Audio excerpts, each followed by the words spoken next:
Hello बच्चों, आज हम क्लास 10th का 9th लेसन पढ़ने जा रहे हैं भोली।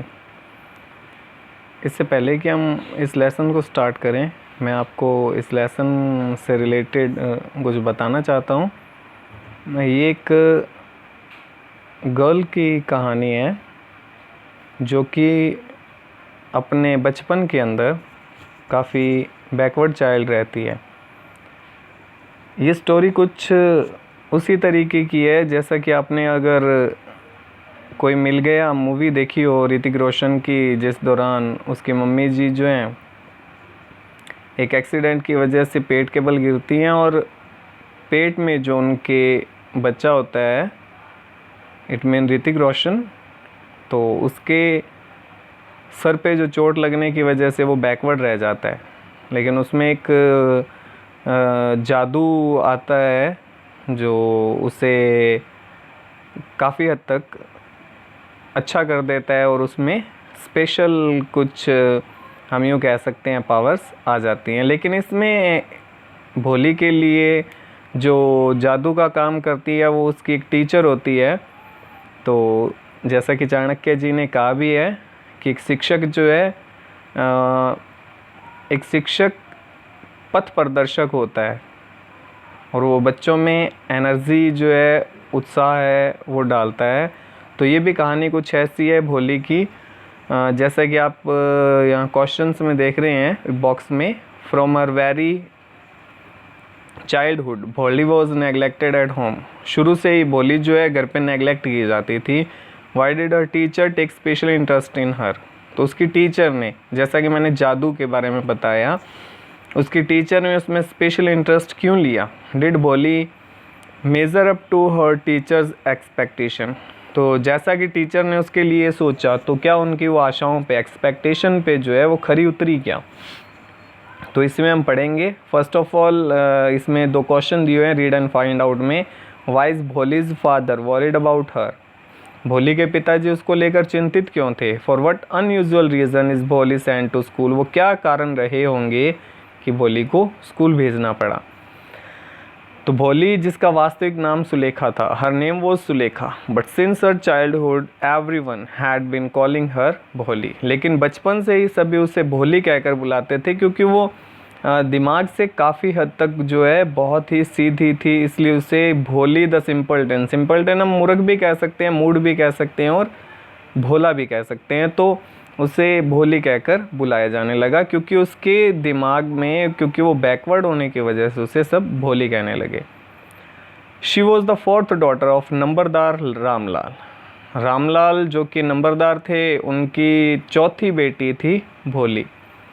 उससे पहले उसकी 3 बहनें भी थी, जैसा कि इसमें पता चल रहा है। When she was 10 months old, जब वो 10 महीने की थी, she had fallen of the coat on her head and perhaps it had damaged some part of her brain। जब वो 10 महीने की थी तो वो चारपाई से नीचे गिर गई और शायद इसी वजह से उसके दिमाग का कोई हिस्सा जो है वो डैमेज हो गया। जैसा कि मैंने आपको उस मूवी के बारे में बताया कि पेट के बल गिरने की वजह से जब ऋतिक रोशन अपनी माँ के पेट में होता है, उस दौरान पेट के अंदर ही उसको चोट लग जाती है और वो बैकवर्ड हो जाता है। कुछ भोली के साथ भी ऐसा ही था। That was why she remained a backward child and came to be known as भोली the simpleton। इस वजह से क्या है कि वो बैकवर्ड चाइल्ड हो गई और सभी उसको भोली या मूड कहने लगे। सिंपल्टन इट मीन मूड, मूर्ख, भोली ये कह सकते हैं हम। At birth the child was very fair and pretty. जब उसका जन्म हुआ था तब वो बहुत ही सुंदर और उसका रंग जो है वो काफ़ी फेयर था। But when she was 2 years old, लेकिन जब वो 2 वर्ष की थी, she had an attack of smallpox. Smallpox it mean चेचक। She had an attack of smallpox, तो उसको चेचक का अटैक हुआ। Only the eyes were saved, केवल आंखें ही बची। But the entire body was permanently disfigure by deep black pock marks. लेकिन उसकी बाकी की जो बॉडी है उस पर काले रंग के धब्बे पड़ गए थे, जिस वजह से वो डिसफिगर्ड यानी कि बुरी लगने लगी। Little Sulekha could not speak till she was 5। जब तक सुलेखा 5 वर्ष की थी वो बोल नहीं सकती थी। And when at last she learn to speak, और जब लास्ट में वो बोलना सीखी, शी स्टैमर्ड, वो हकलाने लगे। स्टैमर्ड इट मीन हकलाना। The other children of her made fun of her and mimicked her. Mimicked it mean नकल करना। तो जो दूसरे बच्चे थे वो उसकी नकल करते थे और उसे चिढ़ाया करते थे। As a result she talked very little. तो इस हेजिटेशन की वजह से वो बहुत ही कम बोलती थी। Ramlal had 7 children. रामलाल के 7 बच्चे थे। 3 सन्स एंड 4 डॉटर्स, जिसमें से 3 लड़के और 4 लड़कियां। एंड 3 पुत्र और 4 पुत्रियां। And the youngest of them was Bholi. और सबसे छोटा बच्चा जो था वो भोली थी। It was a prosperous farmers house hold. Prosperous it mean समृद्ध, खुशहाल। तो एक समृद्ध किसान का जो ये घर था। And there was plenty to eat and drink. और वहाँ खाने पीने के लिए बहुत कुछ था। ऑल द चिल्ड्रन एक्सेप्ट भोली वर हेल्थी एंड स्ट्रॉन्ग। भोली को छोड़कर सभी बच्चे जो हैं हेल्थी थे, स्ट्रॉन्ग थे। केवल भोली जो है वो दुबली पतली थी। The sons had been sent to the city. लड़कों को जो है वो सिटी भेज दिया गया था टू स्टडी, पढ़ने के लिए। इन स्कूल के अंदर एंड लेटर इन कॉलेज, और उसके बाद कॉलेज में। ऑफ द डॉटर्स, और लड़कियों में, उसकी बच्चियों में, राधा द एल्डेस्ट, राधा जो कि सबसे बड़ी थी, हैड ऑलरेडी बीन मैरिड, उसकी शादी हो चुकी थी। The second had also been settled, और मंगला की मैरिज भी है वो फिक्स हो चुकी थी।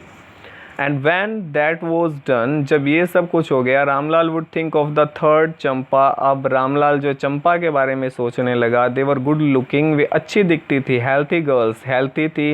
And it was not difficult to find bridegrooms for her, और उनके लिए दुल्हा ढूंढना कोई भी मुश्किल काम नहीं था। But Ramlal was worried about भोली, लेकिन रामलाल को भोली की चिंता थी। She had neither good look nor intelligent, ना तो वो दिखने में अच्छी थी और ना ही वो इंटेलिजेंट थी। भोली वॉज 7 years ओल्ड, भोली 7 साल की थी। वैन मंगला वॉज मैरिड, जब मंगला की शादी की गई।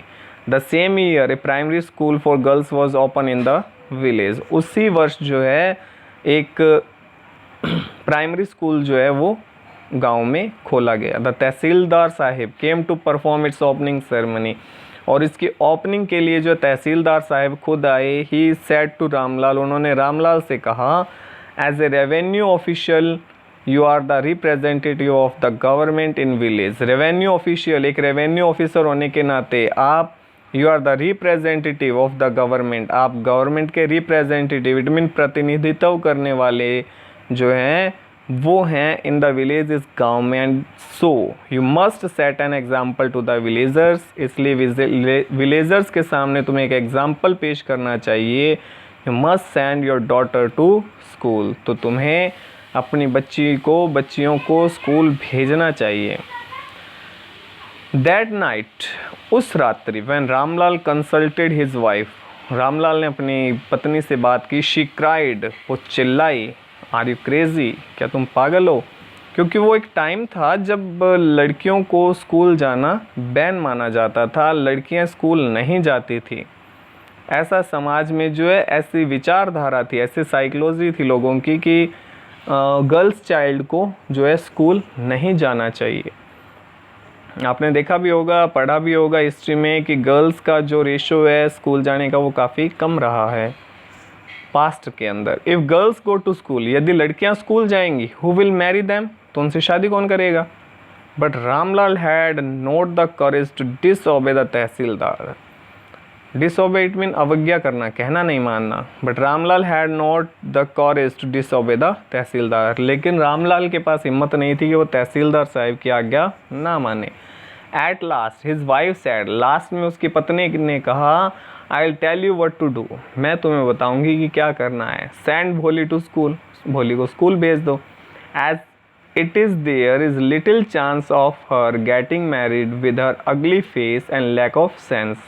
तो उसकी माँ ने कहा, एज इट इज़, जैसे कि there is little chance of her getting marriage, Bholi की शादी के वैसे भी चांसेस बहुत कम है। विद हर अगली फेस, उसके भद्दे से चेहरे की वजह से, एंड लैक ऑफ सेंस, और उसके कम दिमाग की वजह से। Let the teacher at school worry about her, teachers को क्या है उसके बारे में सोचने दो। सो स्टूडेंट्स, आज हमारा लेसन हम यहीं तक पढ़ेंगे। नेक्स्ट जो है हम इसके बारे में कल बात करेंगे। Okay students, have a nice day, stay home, be safe, thank you.